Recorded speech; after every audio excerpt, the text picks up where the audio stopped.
President Trump hasn't been shy about offering advice on COVID-19, which prompted some thoughts from contributor Paul Mecurio.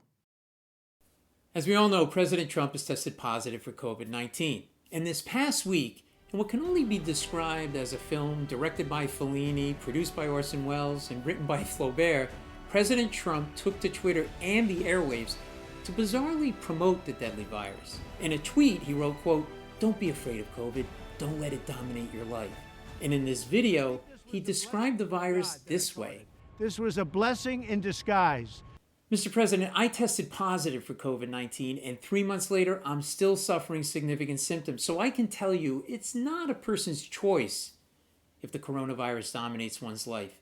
It just does. And furthermore, there's nothing disguised about it. Yeah, it's pretty much in your face 24/7. And it's anything but a blessing, unless you count as a blessing shortness of breath, fatigue, vomiting, sore throat, headaches, dizziness, loss of taste and smell, and random severe pain throughout one's body.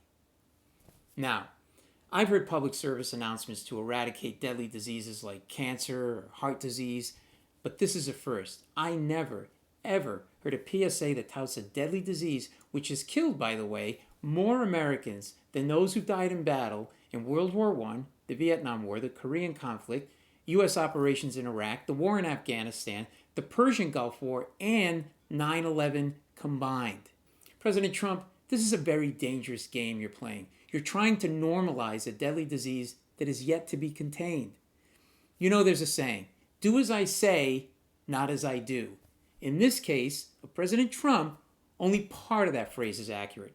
Certainly don't do as he says, and under any circumstances, don't do as he does, do the opposite.